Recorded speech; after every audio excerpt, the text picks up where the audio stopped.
memang beda.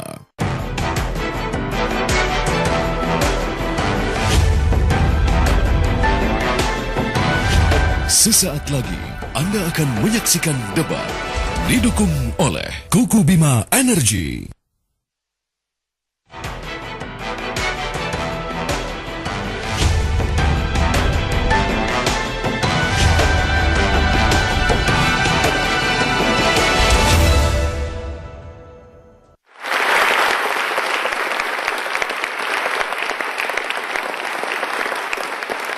Pemirsa, 6 bulan umur Kabinet Kerja Jokowi JK, namun di umur yang masih muda ini sudah banyak pro dan kontra yang muncul. Banyak yang menilai Kabinet Kerja tidak bekerja maksimal. Bahkan masyarakat pun merasa kecewa dengan performa Kabinet Kerja Jokowi JK. Tak heran kemudian belakangan muncullah isu-isu akan diadakannya reshuffle, dan hal ini pun diamini oleh Wakil Presiden Yusuf Kala yang memberikan sinyal-sinyal mengatakan akan ada reshuffle bulan-bulan ke depan.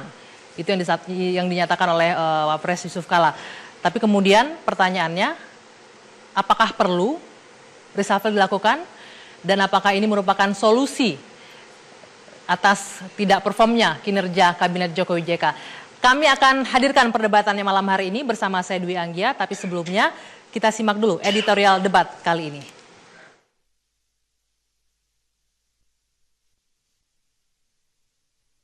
Enam bulan bekerja, desakan agar Presiden Joko Widodo merubah Kabinet Kerja terus bergulir. Pasalnya, kinerja pemerintahan Jokowi JK dinilai masih jauh dari harapan masyarakat. Bahkan tak sesuai dengan nawacita yang dijanjikan saat masa kampanye Pilpres 2014 silam. Desakan untuk merombak kabinet tak hanya datang dari lawan politik. Ya, PDI Perjuangan, partai penyokong utama pemerintahan Jokowi JK, ikut kasak kusuk meminta Jokowi merombak kabinetnya demi memperbaiki kinerja pemerintahan. Mana yang saat ini menciptakan ketidakpuasan bagi publik, khususnya di bidang ekonomi, di bidang stabilitas harga-harga kebutuhan pokok rakyat, tentu saja Presiden akan mengambil suatu langkah-langkah khusus untuk membantu memperbaiki kinerja kementerian tersebut. Meski desakan untuk merombak kabinet kian kencang berkumandang, Presiden Joko Widodo belum memastikan apakah dirinya akan mengambil keputusan untuk merombak kabinet kerjanya. Nanti dilihat. Yang jelas setiap hari kerja setiap menteri kita lihat dan kita evaluasi setiap hari. Reshuffle kabinet memang adalah hak prerogatif Presiden Joko Widodo. Namun, publik tentu berharap jika perombakan kabinet benar-benar dilakukan untuk memperbaiki kinerja pemerintahan, bukan karena alasan politik bagi-bagi kekuasaan.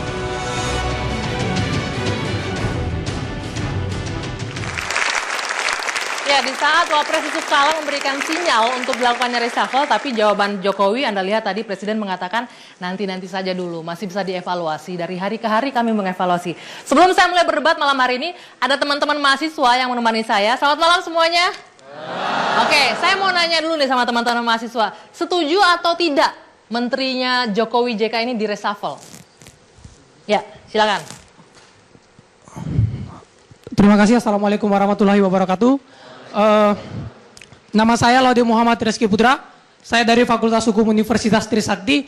Berbicara soal urgensi akan adanya reshuffle kabinet kerja hari ini, satu hal yang perlu dipertanyakan, urgensinya kita mengadakan reshuffle ini seperti apa sih gitu. Yang perlu kita ingat, pemerintahan ini baru berjalan 6 bulan. Oke. Kalau misalkan urgensi ini terjawab di 6 bulan, saya rasa ini adalah suatu keputusan yang cukup diragukan gitu. Baik, poinnya sudah dapat ya, urgensinya tidak ada, masih muda, keputusan yang tidak tepat. Oke, ada lagi yang lain? Ya, silakan. Ya, terima kasih atas kesempatannya. Saya Arya Diansyah dari Universitas Indonesia. Saya melihat bahwa reshuffle kabinet merupakan satu agenda yang penting dilakukan oleh pemerintahan Jokowi JK saat ini. Kenapa? Karena kita tidak melihat adanya kinerja yang efektif dari pemerintahan Jokowi JK selama 6 bulan ini. Itu terbukti dari persepsi publik sendiri di berbagai hasil-hasil survei yang sudah kita ketahui bahwa publik sendiri mempersepsi bahwa masih banyak permasalahan-permasalahan yang dialami oleh masyarakat di tingkat bawah. Kita ambil contoh seperti di bidang ekonomi. Di bidang ekonomi kita lihat harga kebutuhan pokok, lalu harga bahan bakar yang mengikuti pasar. Itu sangat menyusahkan bagi rakyat. Saya sudah tangkap poinnya, terima kasih. Tidak setuju ya, tidak setuju harus di reshuffle begitu ya. Oke, saya akan langsung tanyakan ke sini. Saya ke Bang Masinton dulu. Selamat malam Bapak-bapak. Ya, PDIP sebagai partai pendukung ini jadi pertanyaan nih, kenapa mendesak dilakukannya reshuffle? Kita tahu itu hak prerogatif presiden, tapi ada pertimbangan apa dari PDI Perjuangan? PDI Perjuangan tidak pernah mendesak. Karena kita tahu bahwa pengangkatan dan pemberhentian menteri itu sepenuhnya adalah kewenangan mutlak atau yang disebut dengan hak prerogatif dari presiden. Nah, dalam hal ini tentu pertimbangan aspirasi rakyat, aspirasi publik, dan juga peningkatan kinerja itu menjadi pertimbangannya. Nah, tentu apa yang perlu harus dipertimbangkan dalam konteks kinerja pemerintahan yang sudah berjalan 6 bulan ini. Dan pada awal juga Pak Presiden pembentukan kabinet itu menyampaikan bahwa 6 bulan akan ada evaluasi. Nah, tentu evaluasi ini bisa mengganti juga bisa tidak. Tapi paling tidak ada pembenahan. Nah, pos-pos mana saja kira-kira yang perlu dievaluasi ini berkaitan dengan umpama... Oke Bang, maaf saya potong sebelum sana. Jadi intinya perlu reshuffle apa tidak? Sebelum kita masuk ke pos-pos mana saja, perlu reshuffle atau tidak? Kalau melihat kinerja sekarang, akselerasi dari kabinet terhadap apa yang diinginkan oleh Presiden dalam konteks nawacita itu, mewujudkan kedaulatan, ya, membangun infrastruktur, ekonomi yang lebih berpihak pada kepentingan rakyat. Jadi intinya ini perlu. Beberapa menteri ini tidak bisa mengimbangi akselerasi yang diinginkan oleh pemerintahan yang dipimpin oleh Pak Presiden Jokowi dan Pak Yusuf Kala. Ya. Undang-Undang Dasar 45 pasal 17 ayat 2 itu mengatakan pengangkatan pemberhentian itu prerogatif presiden. Ya. Kemudian Undang-Undang 39 2008 tentang Kementerian Negara itu presiden berhak menetapkan untuk mengangkat atau memberhentikan menteri. Dasarnya seperti apa? Itu ada RPJMN, Rencana Pembangunan Jangka Menengah Nasional, yang dijabarkan dalam Renstra. Ada target-target. Renstra itu dinilai 1 tahun. Jadi yang lebih ideal dan normatif itu adalah ketika kementerian itu sudah menjalankan Renstra selama 1 tahun, itu baru ada evaluasi, itu fair. Tidak ada kemungkinan adanya penumpang gelap, ataupun misalnya bisa jadi ada subjektivitas ketika kita memberhentikan dan sebagainya. Karena saya khawatir ketika orang mendesak-desak untuk meresapel, khawatir nih bahwa dia punya kepentingan juga untuk memasukkan orang-orang yang sebenarnya tidak punya kapabel. Ada kepentingan ketika ada desakan reshuffle di sini? Enggak, yang pertama ingin saya sampaikan bahwa kenapa perlu ada reshuffle? Yang pertama, ekspektasi masyarakat pada Pak Jokowi itu tinggi sejak sebelum terpilih. Jadi harapan besar sekali. Dan masyarakat menaruh besar pada Pak Jokowi untuk melakukan perubahan bagi kepentingan rakyat banyak. Kemudian yang kedua, Pak Jokowi sendiri orang yang ingin cepat selesai. Sama karakternya dengan Pak JK, ingin cepat. Nah, ternyata tidak sesuai apa yang ditargetkan dan diharapkan dengan kinerja kabinet yang ada. Jadi menurut saya kabinet yang ada tidak bisa mengikuti kecepatan dan harapan daripada presiden dan wakil presiden. Oke, tadi katanya 6 bulan masih belum pas, waktunya minimal 1 tahun. Betul, idealnya memang 1 tahun. Namun dalam kondisi mendesak tidak salahnya. Apakah 6 bulan, 8 bulan? Menurut hemat saya tidak harus menunggu 1 tahun. Ya. Mas Taufik, karena harus kepemimpinan seorang itu bisa diukur dari bulan ke bulan. Jadi kalau persoalan mendesak itu relatif. Siapa yang mengatakan mendesak? Itu adik mahasiswa tadi, itu mengatakan tidak ada urgensi sampai sekarang. Jadi seseorang yang masih, yang masih menurut saya itu adalah putih menatap persoalan ini, dia tidak melihat persoalan itu. Yang menjadi persoalan adalah politisi. Kenapa? Atau sejumlah orang yang merasa dia itu adalah mampu menjadi menteri.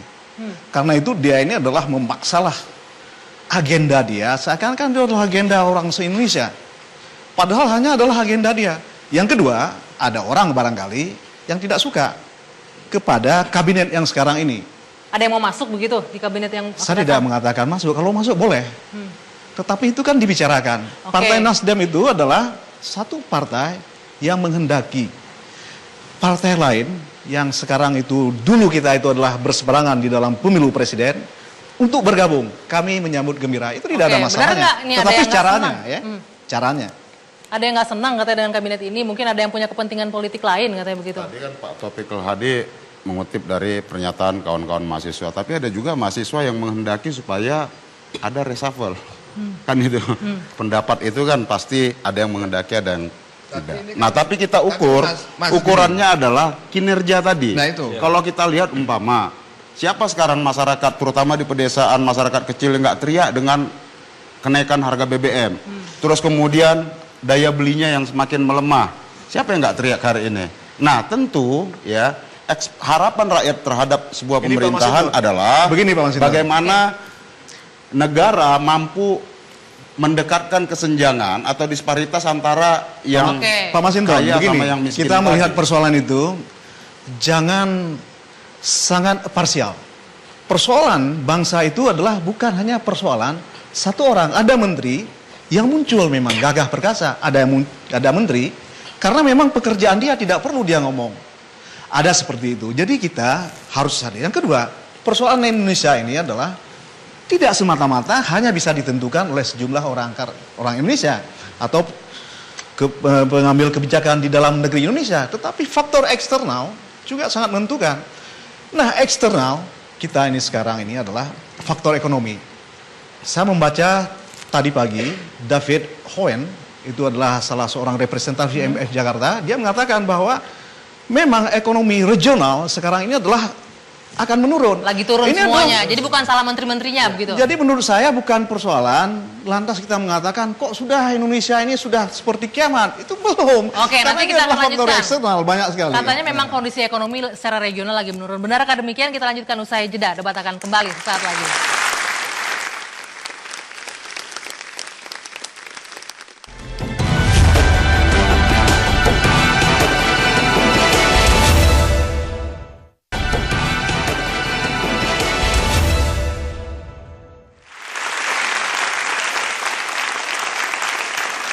Tadi KIH yang di sini tidak setuju ya adanya reshuffle. Setuju dalam jangka waktu tertentu begitu ya. Tapi di sini KMP dan KIH ini yang saya agak bingung nih. KMP ada KIH-nya juga. Sejalan. Setuju. Reshuffle. Sebelum kita lanjutkan saya mau ke Mas Hanta dulu. Mas Hanta, Anda melihatnya bagaimana dengan reshuffle ini ya?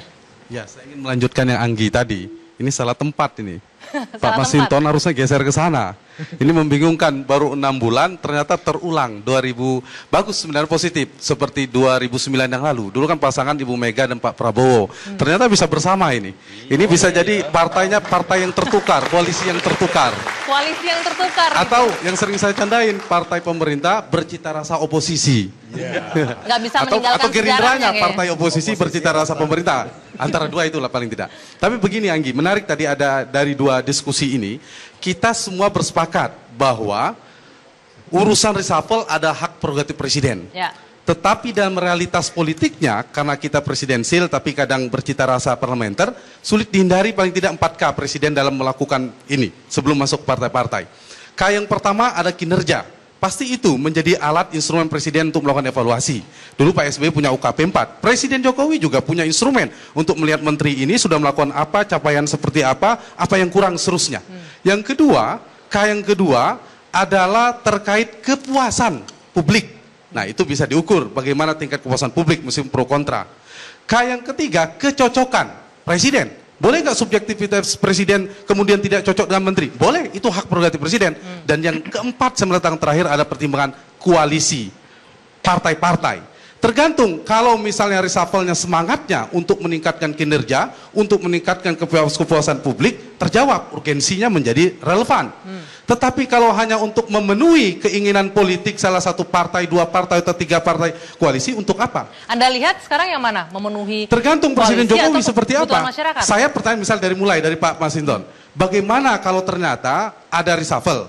Pertama, tidak ada reshuffle, Presiden tidak melakukan apa? Bagaimana sikap PDI Perjuangan? Kalau misalnya ada reshuffle, ada begini saja. Secara umum partai-partai itu ada menghendaki menteri-menteri yang digusur karena dianggap menghambat komunikasi presiden dengan partainya. Pasti ada.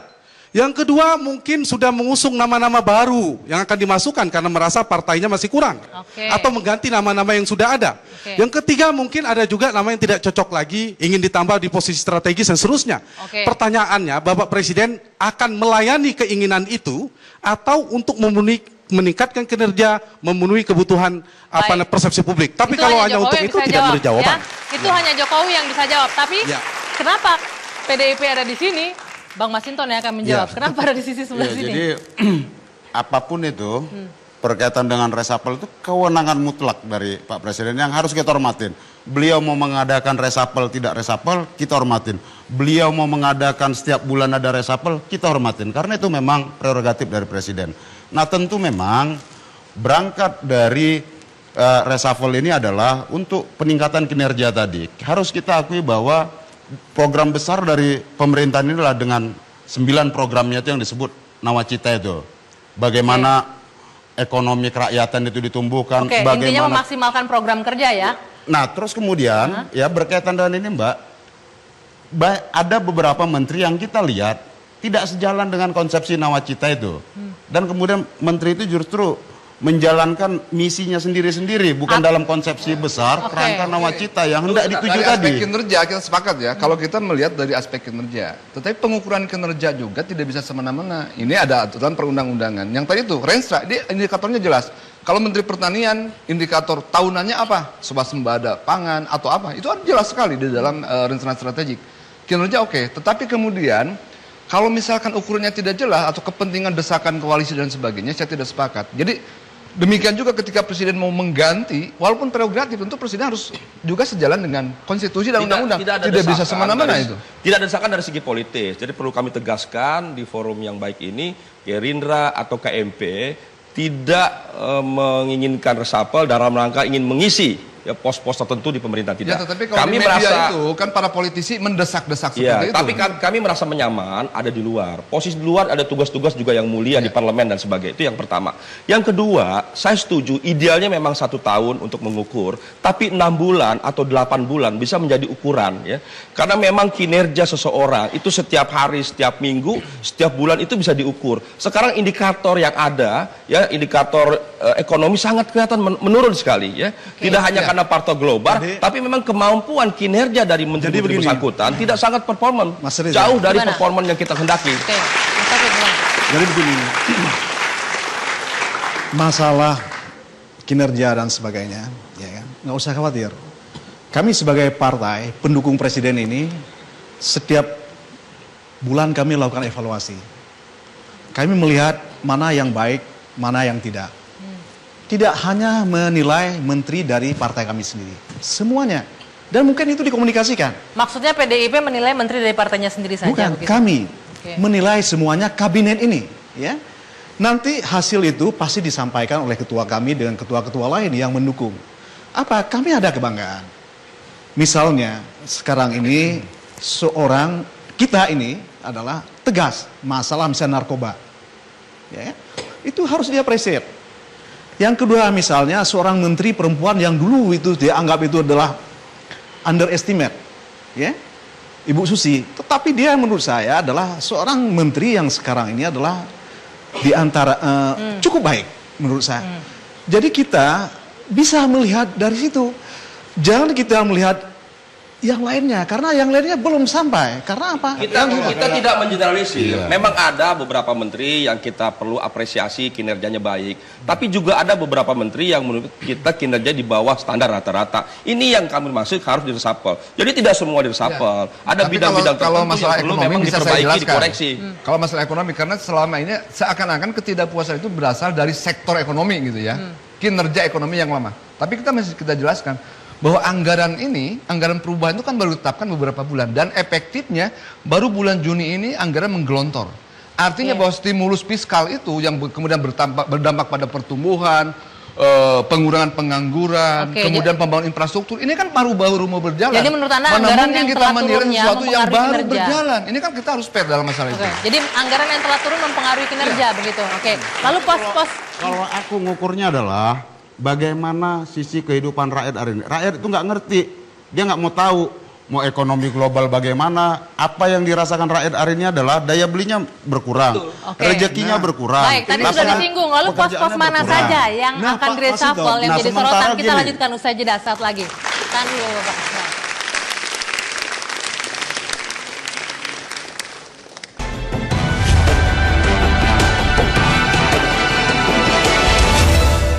Sonic Award ke-18, kategori berita, kabar petang.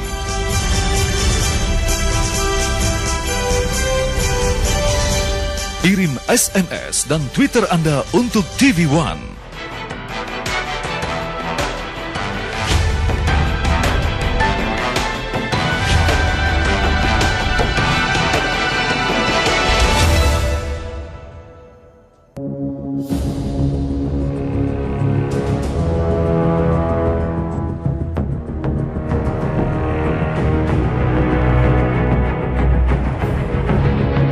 Wacana perombakan kabinet kerja di bawah pemerintahan Jokowi JK kian berhembus kencang. Desakan tak hanya datang dari partai politik. Baru-baru ini, sejumlah lembaga survei merilis hasil penelitiannya.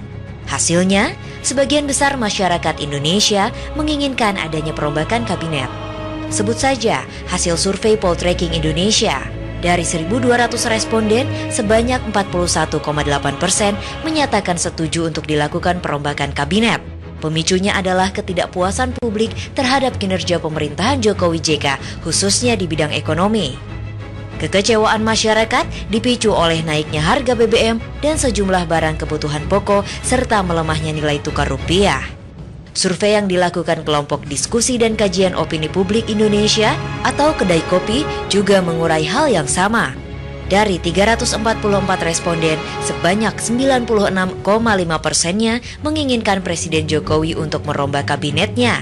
Dari hasil survei, publik menginginkan sosok menteri yang lebih mumpuni dan memiliki banyak pengalaman. Reshuffle kabinet, masyarakat merasa pemerintah atau Jokowi perlu mereshuffle kabinet walaupun waktunya adalah prerogatif Presiden. Keputusan untuk merombak kabinet kini di tangan Presiden Joko Widodo. Rakyat hanya berharap apapun keputusannya, pemerintahan Jokowi JK dapat merealisasikan nawacita yang dielulukan saat kampanye Pilpres 2014 silam.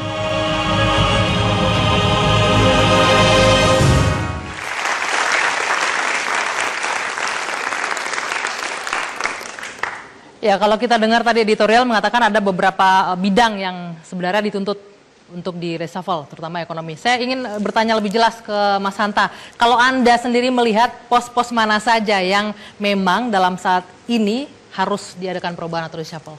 Ya, kalau survei Poltering Indonesia tidak spesifik pada pos kementerian ya. Kita berangkat dari evaluasi publik. Kira-kira merekam, mengaudit persepsi publik. Jadi ada tren tingkat kepuasan publik terhadap kinerja pemerintah itu relatif turun, rendah di bawah 50%. Kinerja presiden yang puas 47%, terhadap wapres itu 44,8%, terhadap kinerja kabinet hanya 44%. Kemudian kita melakukan evaluasi di bidang-bidang yang terendah tingkat kepuasan itu di bidang ekonomi. Hanya 28 sekian persen yang puas. Yang tidak puas 66,6% di bidang ekonomi. Ketidakpuasan tertinggi kedua setelah bidang ekonomi ada bidang hukum dan pemberantasan korupsi. Nah, yang ketiga keamanan yang lumayan di atas 50%, sekitar 51-52% itu bidang kesehatan dan pendidikan. Nah, berangkat dari sana sebenarnya apa yang dibutuhkan publik selain kalau saya ingin membaca merekam keinginan publik kan sederhana. Yang dirasakan masyarakat setiap hari itu adalah harga kebutuhan pokok. Bagaimana? Jadi survei yang kita ambil ini memang kecenderungan daya beli masyarakat turun pada saat itu diakibatkan mungkin kenaikan harga BBM dan seterusnya.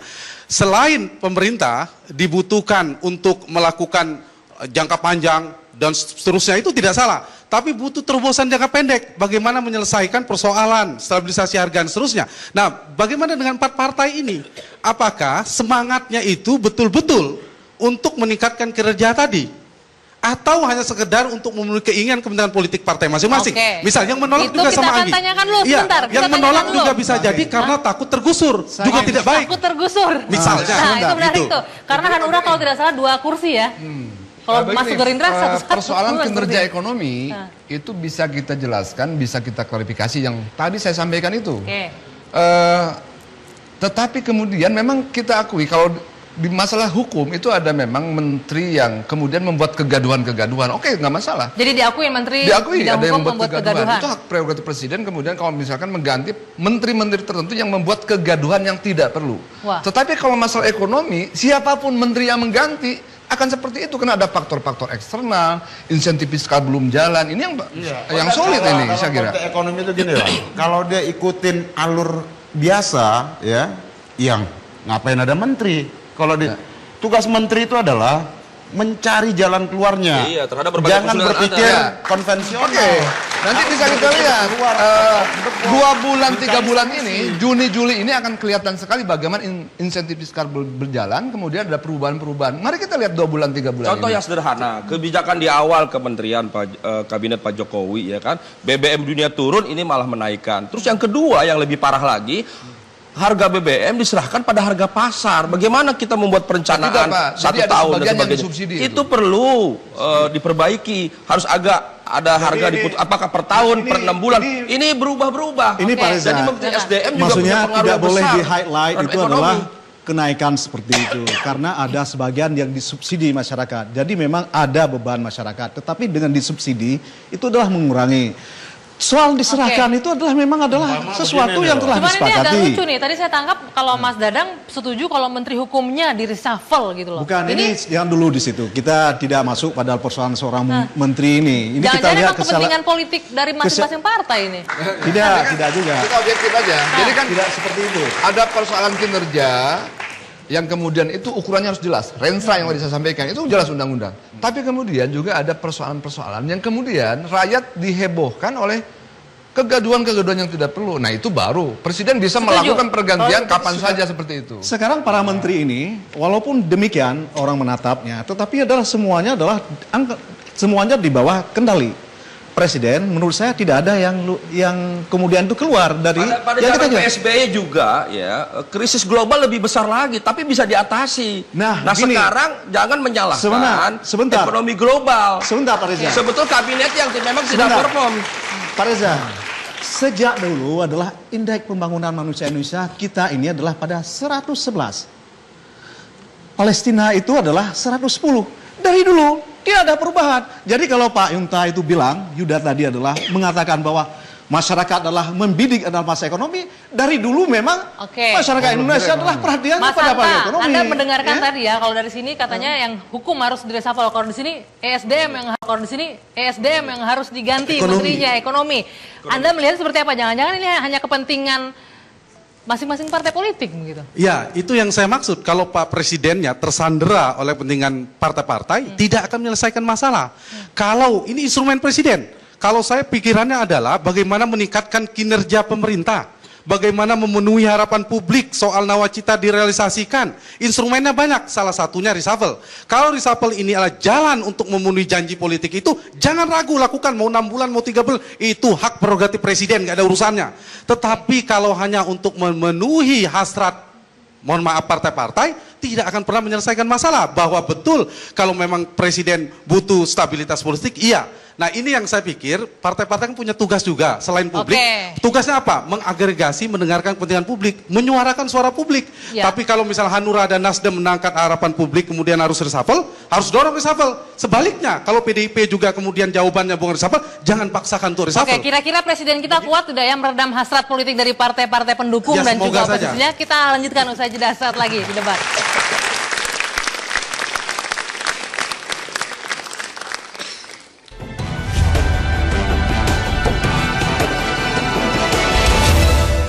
Kategori Host News Program, Brigita Manohara.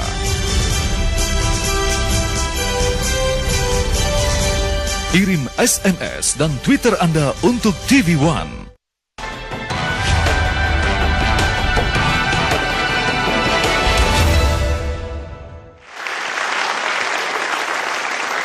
Ini tadi dikatakan sebelum kita jeda, jangan-jangan ini hanya kepentingan orang-orang tertentu, kepentingan politik saja ini reshuffle akhirnya. Ya jadi itu yang salah ya. Jadi reshuffle ini untuk kepentingan bangsa dan negara ya.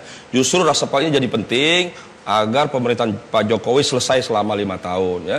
Terus yang kedua menurut saya partai politik Tunggu, maksudnya agar selesai 5 tahun. Selesai 5 tahun. Jadi kalau misalnya nggak kalau resapel, kinerja nggak sampai menterinya 5 tidak tahun. baik, kan sangat mungkin tidak selesai dengan baik selama 5 tahun. Serius ini Untuk berarti? itu partai politik yang mengusung menteri dalam kabinet itu harus introspeksi. Jangan beban ini Mbak Anggia diserahkan pada presiden. Akan sangat menjadi negarawan apabila partai politik menarik menterinya, menyampaikan pada presiden bahwa menteri ini tidak sesuai lagi agar diganti. Nah, itu justru luar biasa. Ini kan masalah parameter. Jadi kalau kita tidak menggunakan parameter yang benar, itu muncul subjektivitas. Saya nggak sepakat dengan Pak Hanta Yuda ketika mengatakan hak prerogatif itu boleh presiden kapan saja, itu yang nggak boleh. Presiden terus tunduk pada konstitusi, pada undang-undang. Kalau presiden semena-mena juga, bisa kita keluar dari mulut buaya masuk ke mulut harimau. Ganti menteri hari ini, ternyata menteri pengganti pun tidak bisa melakukan apa-apa. Sama saja. Tapi Ini yang menarik mesti tadi kita katanya, hindarkan. kalau nggak begitu. resapel jangan-jangan nggak sampai 5 tahun presiden. Di dalam politik itu ada logika politik. Cukup. Logika politik itu adalah sebuah keputusan itu adalah ada alasannya, ada premis namanya. Mayor, ada premis minor itu. Kalau misalnya diambil keputusan oleh presiden, ada alasannya. Itu alasan itu bukan sekedar kemudian dia harus hari ini meresapel, dia harus melihat bagaimana partai-partai pendukungnya. Justru itu saya menggarisbawahi. Ketika meresapel justru itu akan menimbulkan adalah instabilitas pemerintahan. Itu justru akan lebih Tadi berbahaya. Survei yang dilakukan kawan-kawan poltreking dan lain-lain itu sebagai mendengar suara-suara dari masyarakat. Masyarakat itu mayoritas menghendaki adanya reshuffle, terutama berkaitan dengan ekonomi dan lain-lain. Satu lagi hukum juga menterinya dari PDIP loh. Tentu, ya. Bang? Tentu. Tunggu dulu, itu Ya. dua loh katanya, hukum dan ekonomi. Oh iya, Hukum menteri dari persoalan PDIP. hukum sangat baik sekali Menkumham. Itu nggak fair. Lapas yang overkapasitas itu Mas dibenahi Sinton, sekarang. harus fair. Sistem Menkumham online sangat pelayanan. baik. Mas Sinton Sangat nggak baik. fair dong. Nah, Ketika hasil survei mengatakan hukum itu kedua, tidak boleh dilakukan harus atas fair dong, Pak Mas desakan-desakan Sinton. partai per partai. Itu saya setuju. Oke, Mas Jadi dalam Hanta. konteks Pak Mas Sinton juga jangan pilih-pilih hasil survei. Jadi ketika sejalan dengan PDIP Perjuangan dong, didukung. nggak fair. Tapi kalau tidak sejalan dibilang nanti surveinya nggak benar dan seterusnya. Jadi harus kalau mana yang benar pasti kita katakan benar, mana yang belum pasti kita katakan belum pas. Tapi Dalam begini. konteks ini umpama apa yang kita sampaikan sama dengan Pak Hanta. saya ingin menggarisbawahi tadi Mas Dadang katakan tidak bisa semena-mena konstitusi. Justru yang saya sampaikan hak prerogatif presiden itu konstitusi. Mengangkat dan memberhentikan menteri adalah hak presiden. Justru itu konstitusional, konstitusi yang saya tegaskan. Presiden setelah kita diskusi ini mau mengumumkan perombakan kabinet, boleh nggak? Boleh. Begini, Itu hak prerogatif karena presiden. gini, Pak, Yang ya. tidak bisa itu menjatuhkan presiden. Ini harus dibedakan sistem presidensial dan parlementer. Kalau parlementer, presiden memang harus diatur oleh partai-partai. Ketika ada mosi tidak percaya, ada partai politik kemudian tidak mendukung presiden, presiden bisa jatuh. Dalam presidensil, meskipun semua partai tidak mendukung presiden, tidak bisa dijatuhkan sepanjang tidak melakukan 4 hal dalam konstitusi kita: melanggar konstitusi, melakukan korupsi, perbuatan tercela, dan pengkhianatan terhadap negara, tidak bisa dijatuhkan. Nah, kalau ini Pak Hanta Yuda, tentu saja bisa mengatakan seperti itu sebagai pengamat. Di dalam politik itu bukan sekedar mengamati, tetapi itu adalah ada konsekuensi kalau dia mengambil sebuah keputusan. Tidak hanya terhadap dirinya seorang. Berapa kali ganti kabinet? Nah, Boleh sah-sah saja. bisa, memang seperti itu. Kenapa tidak? Kita mengatakan itu hak prerogatif presiden. Kapan digunakan? Kalau digunakan itu adalah tidak pada momentumnya, itu adalah instabilitas bagi pemerintahan. Itu Justru akan ini menghancurkan momentum, rakyat. Mas Taufik. Kalau sekarang ini saya ingin mengatakan, yang mengatakan bahwa tidak puas siapa? Ketidakpuasan Masyarakat. ekonomi adalah dari dulu sudah tidak Oke, puas. sebentar Mas Taufik, Mas Riza. Justru yang tidak dahulu, puas sudah adalah tidak puas. masyarakat. Itu survei kan ilmiah, ya. Nah, saya Masyarakat. ingin mengatakan- Kita semua mahasiswa di sini merasakan Pak Reza. harga transportasi Dulu, naik, Mas Taufik, BI saya naik, mengatakan dulu. inflasi naik, ya kan? BBM naik, semua harga-harga naik. Pak 6 Reza. bulan, benar, Pak Tus. 6 bulan adalah waktu yang cukup bagi seorang presiden untuk melihat menteri-menterinya apakah berjalan sesuai dengan rencana atau tidak. Memang idealis 1 tahun, tapi tidak ada yang salah. Mungkin nanti 8 bulan. Waktu puasa, lebaran ini adalah momentum yang paling penting bagi seorang menteri untuk menunjukkan kinerjanya. Karena beban terberat dalam setiap tahun itu puasa lebaran. Khususnya menteri-menteri di bidang ekonomi. Oke. Saya kira yang tepat Ini memang itu bukan saya- dengan Baik, resapel. tahan Yang dulu tepat nanti itu. kita. Yang tepat apa? Nanti dilanjutkan usai jeda saat lagi di debat. Apa dong?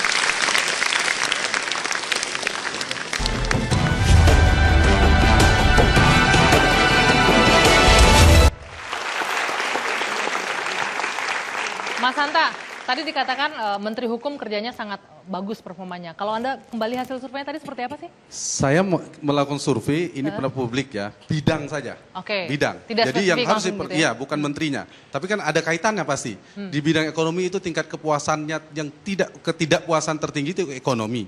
Kedua hukum, ekonomi itu 66,6%, hukum itu 56 sekian persen. Jadi cukup tinggi ketidakpuasannya. Nah kalau misalnya Bapak Presiden, ini juga sudah pernah kita sampaikan langsung dan Presiden Wapres bisa mendengarkan langsung, ini masukan. Tetapi bagi saya, reshuffle itu nomor 3, nomor 4, nomor 5, nomor 6. Nomor satunya adalah bagaimana meningkatkan kinerja pemerintah. Bagaimana meningkatkan tingkat kepuasan publik terhadap pemerintah. Kalau reshuffle ala jalannya, jalankan, kalau tidak, nggak perlu. Tapi yang kedua saya ingin lanjutkan Mas Iskandar katakan tadi dan Mas Dadang juga, soal stabilitas politik. Mas Taufik ya? Iya, Mas Taufik, mohon maaf. Perlu juga diperhatikan stabilitas politik di koalisi. Ini momentum juga kalau ingin koalisi, Presiden punya 3 opsi. Membangun reformulasi peta koalisi itu bipolar saja, seperti sekarang, seperti Pak SBY, di dalam luar pemerintahan. Apa yang harus dilakukan? Secara kuantitas, bangun soliditas, KIH. Secara kuantitas, tambah koalisi. Tapi ada kelemahan, karena Bapak Presiden Jokowi itu bukan veto player, bukan pengendali partai, bukan orang kuat di partai seperti Pak SBY. Atau pilihan kedua, tripolar, 3 kekuatan, buat KMP dan KIH sama-sama tidak kuat. Atau seimbang kekuatannya, sehingga Presiden ada kekuatan ketiga. Dulu Bung Karno, PKI, dan Angkatan Darat. Presiden dalam melakukan kebijakan sesuatu bisa datang ke KIH, tapi dalam isu yang lain bisa datang ke KMP. Sehingga Presiden tetap dominan menjadi penentu. Apa yang harus dilakukan? KIH jangan dijadikan kuat karena membuat tidak nyaman. Atau yang ketiga, udah nggak kuat kok sekarang PDIP-nya udah nyebrang kayaknya. Nah, apalagi begitu. Atau terakhir multipolar, lepaskan semuanya berbasis ad hoc, tidak ada KIH, tidak ada KMP, bangun isu per isu. Presiden isu A ajak partai lain, isu B ajak partai lain. Begitu. Jadi begini, Perjuangan itu adalah partai pendukung utama pemerintah. Oke. Tapi tetap mengusung reshuffle juga. Nah, dalam konteks reshuffle, ya kita untuk meningkatkan kinerja tadi, itu semua kewenangan Presiden. Tetapi nah, kita perlu menyoroti bahwa apa yang disampaikan oleh Pak Hanta Yuda itu, reshuffle itu nomor kesekian. Yang penting itu kinerja. Jadi langkah tepatnya Presiden itu kan tinggal mengevaluasi. Beri kesempatan kepada menteri-menteri yang dinilai buruk kinerjanya 6 bulan ke depan. Kalau kemudian masih buruk juga 1 tahun baru reshuffle.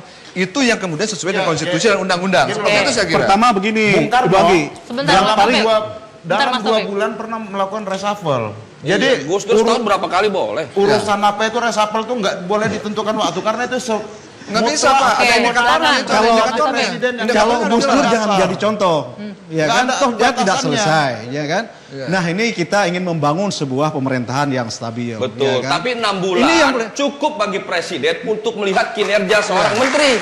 Tidak usah menunggu 1 tahun. Pak Riza, dari tadi saya sudah menjelaskan bahwa ekonomi itu baru efektif itu adalah 3 bulan yang lalu.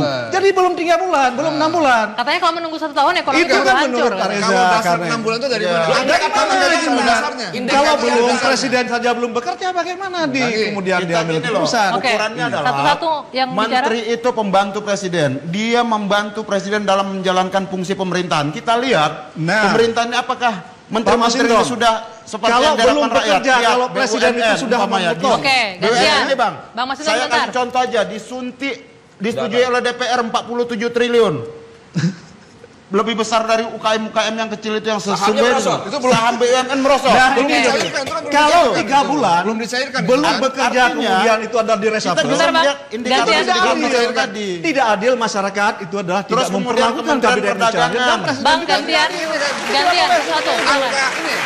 Angka 3 bulan, 6 bulan itu dari mana dasarnya? Enggak ada. Bukan 3 bulan ini kan negara. Negara kan berdasarkan undang-undang. Berdasarkan undang-undang, Rensa itu 1 tahun. Enggak ada 3 bulan, 6 bulan. Ini negara, Bung. Ini bukan negara abal-abal. Negara kita berdasarkan undang-undang. Harga beras 1 itu tahun mahal. dasarnya itu. Ya. Baca di Rensanya. Rakyat kita ini kaya, ya beli beras mahal di lumbung padi. Urusan sembako nggak bisa nunggu 1 tahun, Pak. Iya. Bisa. Rakyat kelaparan nggak bisa nunggu 1 tahun. Menteri panggil, beri target berikutnya. Apakah bisa menjamin kalau menteri diganti tiba-tiba sembako turun? Nggak bisa. Kalau kinerja, kalau kualitas daripada menteri itu baik, nggak bisa. itu Nggak sederhana. itu yang persepsi masyarakat akan positif. Itulah yang tidak adil. Kenapa? Orang sudah belum bekerja, langsung kemudian dijudge itu adalah belum berhasil. Itu dia. Pemerintahan ini bekerja untuk rakyat. Nah, Harga-harga kebutuhan pokok bisa dimurahkan.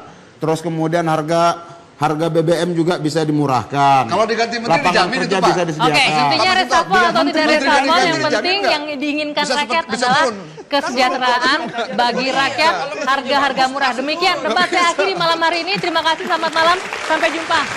Terima kasih, Bapak. Thank you, Mas Taufik.